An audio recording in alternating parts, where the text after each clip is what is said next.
रवैये से सासू माँ बहुत परेशान थी। दरअसल बात ये थी कि तीनों बहुओं में किसी बात को लेकर अनबन हो गई थी। तब से ही तीनों एक दूसरे से मुंह फुलाए रहती थी। ना कोई सीधे मुंह किसी से बात करती, ना किसी का कहना मानती।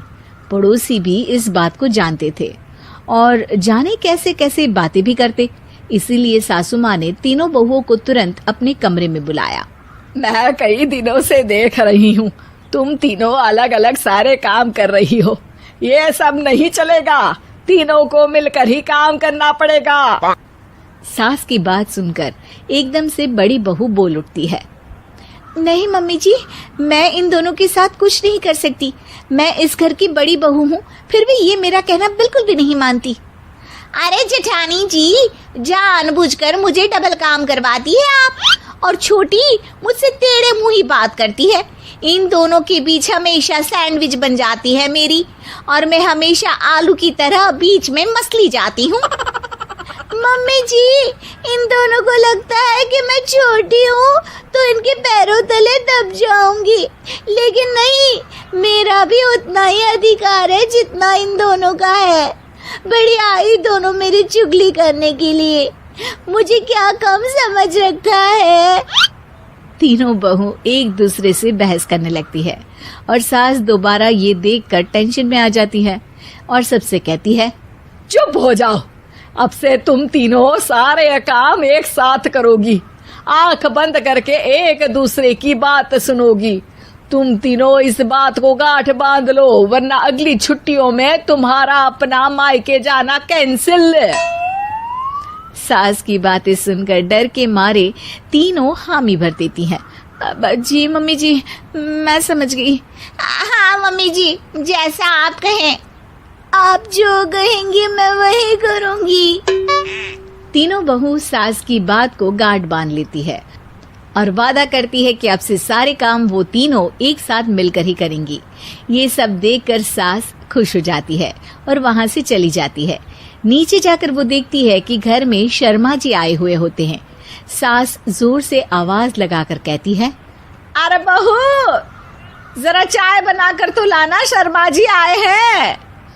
सास की बात सुनकर तीनों बहू तुरंत किचन की ओर भागती है और चाय बनाना शुरू कर देती है। मुझे तो एकदम मसाले वाली कड़क चाय पसंद है, तो हम शर्मा जी के लिए मसाले वाली चाय ही बनाएंगे। अरे नहीं दीदी, गर्मी के मौसम में मसाला चाय कौन पीता है? मैं तो शर्मा जी के लिए इलायची वाली चाय ही बनाऊंगी। ये कैसी बात कर रही हैं आप दोनों? मेरी मम्मी ने सिखाया है कि मेहमान को ज्यादा दूध और शक्कर वाली चाय देनी चाहिए, वरना वो घर वालों को कंजूस समझते हैं। तो मैं तो शर्मा जी को ऐसी ही चाय दूंगी। तीनों बहुएं अपने अपने तरीके से चाय में शक्कर, मसाला, पत्ती सब डाल देती है। उबलने के बाद तीनों मिलकर चाय बाहर लेकर जाती है और शर्मा जी और सासू माँ को देती हैं। चाय पीने के बाद शर्मा जी सासू माँ को देखकर शर्मा जाते हैं और शर्मिंदा महसूस करते हैं कि आखिर उन्होंने चाय पीने के लिए हामी क्यों भरी। सासू माँ भी चाय पीना शुरू करती है और कहती हैं, अरे बहू, ये कैसी चाय बनाई है? चाय है या मीठे दूध की बासुंदी? हाँ, चाय अच्छी नहीं लगी क्या? कोई बात नहीं, हम पराठा बनाकर लाते हैं। चलो चलो अंदर। हाँ हाँ चलो, हाँ आती हूँ मैं भी। नहीं नहीं, मेरा पेट चाय ने ही चौपट कर दिया, वही काफी है। पराठे से पोपट नहीं करवाना, मैं तो चलता हूँ। शर्मा जी चुपचाप पतली गली से निकल जाते हैं। अगले दिन सास बहुओं से कहती है, अरे बहू, जाओ जाके ऊपर के गेस्ट हाउस की सफाई कर दो। कल हमारे यहाँ मेरे दूर के रिश्तेदार आने वाले हैं, तो पूरे कमरे को चमका देना, समझी? तीनों बहू सास की बात को मानकर ऊपर सफाई करने चली जाती हैं और तीनों कमरे की सफाई चालू कर देती है। बड़ी बहू मकड़ी के जाले साफ करती है, तो बीच वाली झाड़ू लगाना और छोटी वाली सर्फ डालकर जमीन धोना शुरू कर देती है। अरे दीदी, जेठानी जी, अभी मैंने पूरी फर्श धोई और आप फिर से धूल नीचे गिरा रही हैं। और मछली जेठानी जी, आप बिना झाड़ू की धूल यहाँ छटक रही हैं। अरे तीनों को साफ करना है, एक साथ सफाई करते हैं ना।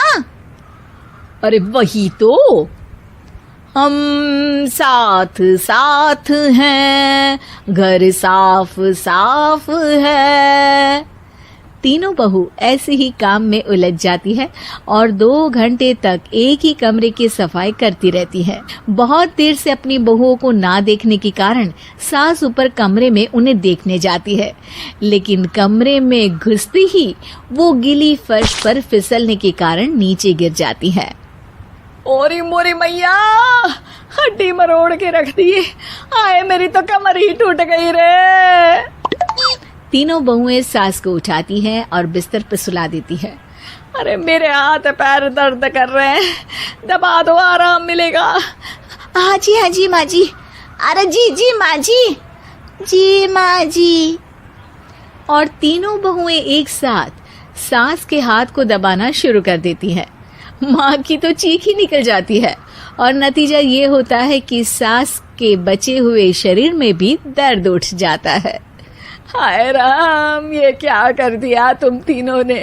अरे मेरी तो किस्मत ही फूटी है कि तुम जैसी बहुएं मुझे मिली। हे भगवान, पूरे शरीर में दर्द बढ़ गया है। अब तो पता नहीं कि चल भी पाऊंगी या नहीं। माफ करो, मुझे गलती हो गई मुझसे कि तुम तीनों को एक साथ काम करने के लिए बोला। सोचा था तीनों मिलके अच्छे से काम करेगी, लेकिन बड़े बुजुर्ग सही कहते थे कि 3 तिगाड़ा काम बिगाड़ा। तुम लोगों ने ये बात ना आज साबित करके दिखा दी। तुम तीनों को तो समझाना यानी मानो भैंस के आगे बीन बजाना है। तुम्हें अकेले अकेले काम करना है ना, तो अब से तुम अकेले ही अपना अपना काम करो। तीनों बहुएं वहां से जाने लगती है। अरे कहाँ जा रही हो? आप ही ने तो कहा कि अपना अपना काम करो, तो मुझे मुल्तानी मिट्टी लगानी है। अरे मुझे भी तो नेल पॉलिश लगानी है। मुझे ना मेहंदी लगानी है। सास अपना सर पीट लेती है और कहती है, अरे मुझे भी लगाना है कुछ। क्या माँ जी? क्या माँ जी? क्या माँ जी? तुम्हारे घर वालों को फोन तुम्हारी हरकतें बताने के लिए।